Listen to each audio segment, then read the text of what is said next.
All right, what's up, guys? Sneaky Cock Goblin back here with another video. And today I'm going to talk about pay to win in Clash Clans. It's a big, heavy topic, controversial issue.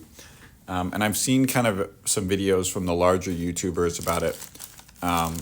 And I wanted to address it because I think that I'm going to have a more biased take. One, for a person who uses money and spends it on the game, indirectly or directly.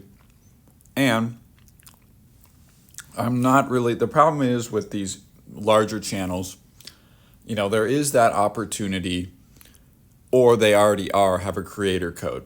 So they're going to defend Clash of Clans at all costs, which isn't really a raw take on anything. They're just protecting their pockets. And I don't really blame them. When controversies come up, they keep their mouth shut. And it is what it is. Like, it's everything in life. If a paycheck's on the line, you might deviate for maybe either right or wrong reasons. So, first off, I'll go through a couple war attacks. These were just awesome. Just absolutely smoked some bases, and they were just simple attacks. So I got their 3, their 4, their 10 and 11. So we'll go through these. And I just use the event troop and just smoke them. So with pay to win, so Clash of Clans has done a really good job so far. Clash Royale is down the drain, in my opinion. But Clash of Clans has done a really good job of the pay to progress system. And I'll start off right now and say, technically, if we really wanted to boil it down, it's not pay to win. It's still pay to progress. But there is a slippery slope that is ever more occurring, that is getting more pay to win as time goes on. When I've seen people's arguments, can you blow through bases with regular equipment, not spend money? Yes, of course you can. But there's a huge advantage to using certain epic equipment and inconsistency. And if more people have it, I'd argue that they do have an advantage, and that there is an advantage to buying the event pass, the gold pass, gems, and ranking up epic equipment. Epic equipment really has changed the landscape, because at the end of the day, Supercell is bought and paid for now by Tencent, which means they have to appease their shareholders. And for people that don't know, I am in the financial world. I know how this works. They are going to do whatever they can to appease the shareholders. And that means making more money at all costs. Some people don't like that. Some people do. Well, the shareholders do, obviously. But it doesn't really mean that it's going to benefit the free-to-play players at all. And so with that, we have a few issues that have arisen. So usually Clash of Clans has been, that typical, you get a gem, you get gems, and you can acquire them in a free space, but you could just buy gems. And then really beyond that, it was just like, all right, how much can you progress, essentially? That's wonderful. That's pretty simple. It's not a very complicated system. Well, now we have the introduction of the gold pass. I don't know exactly when that is, but this pass system, battle pass system, really started with Fortnite. It's a brilliant idea. You add more items to the game to help people progress. Now, in some sense, that's completely pay to progress, but I would argue the contrary. So the devil's advocate to that is how quickly Clash of Clans is now pumping out content and new town halls. I bought the gold pass pretty much every month for the past year. I've stopped because I'm about ready to get to. But if I don't buy the gold pass, unless I am playing constantly, and I'd argue even if I'm playing constantly, I still won't be able to max out my town hall in time within a year. To me, that's somewhat pay to win, because it's like, okay, I have to pay money if I'm going to progress in time to have the max town hall, or be ready to have the max town hall once it comes out. So there is a period of time where it is indeed pay to win. It is indeed an advantage to already have the new town hall and have everything leveled up sooner than later. So there's pockets of times where it is pay to win. It's hands down. That's not true always, but it's subjective in that case where it's like, yeah, of course I'd like to have the best troop at this given time. And if I can't have it, I think that's you. If everyone else has it or other people have it, then you have a disadvantage to the people that paid for it. Now, the big change came with the hero equipment. And the one big thing that's annoying with the hero equipment is a couple things. One, the hero equipment for the epic portions of it, I still, even with buying the event passes, even with having the advantage of paying money, there's some upgrades. So for instance, my magic mirror is not leveled up, and it won't be leveled up for a couple weeks. To me, the people that pay money beyond even the event pass, and these are people that pay beyond the event pass, like free to play, you're way behind comparatively to me, have an advantage because they paid to win. And when it comes down to certain, aspects of the game, obviously there's clout and prestige involved in ranking up. Well, if you have more people that are able to buy the equipment and max the equipment, they have an advantage. And so that argument, you could argue, well, you can grind it out. Well, progressively, it's becoming a more slippery slope. We introduced the Gold Pass, which is a more enhanced pay to progress. And now with the event pass, that was the next progression. First one was great. First one was the Halloween event. Perfect. There was no hero equipment. One of the best events Clash has ever had. It just gave you cosmetics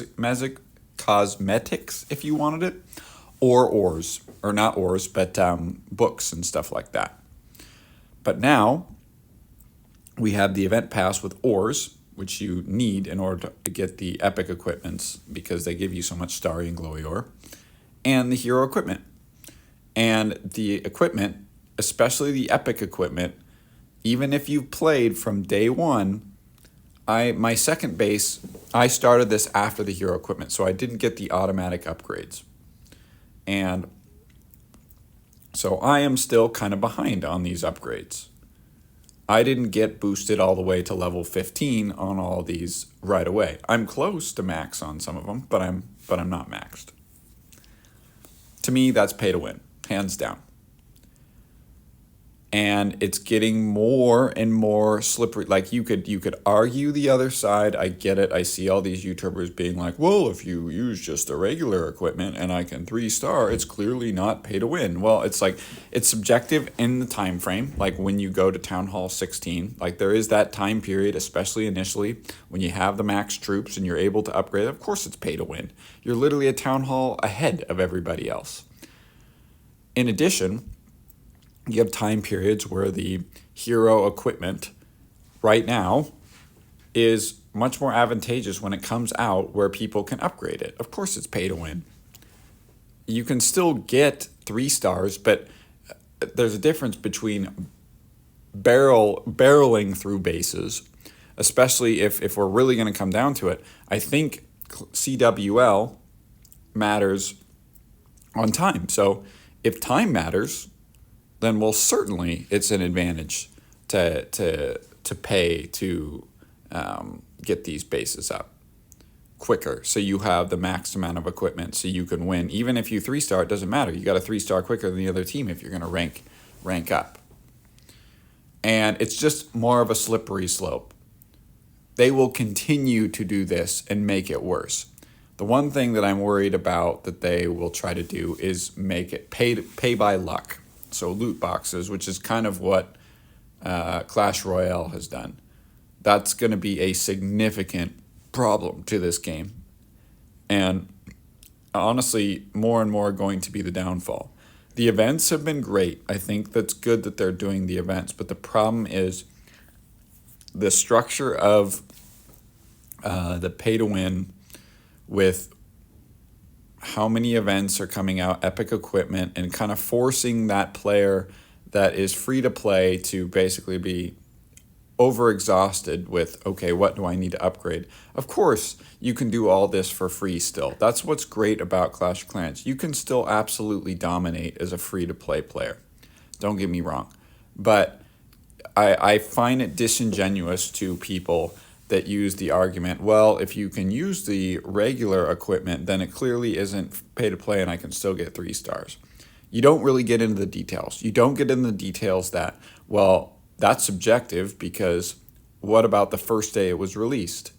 You know, what about when Town Hall 16 was released?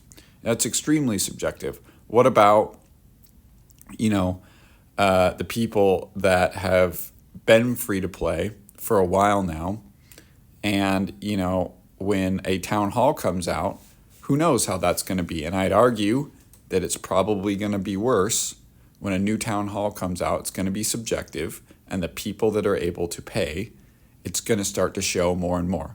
It's going to get worse and worse. And that's the problem I have with Clash of Clans. It's going to be due to the shareholders. It's going to be to the overlords, and that's what's sad. It's like, this game is so good. The longevity of a mobile game to last over 10 years is phenomenal. Absolutely phenomenal. But I'm sad to say that it's going to get worse.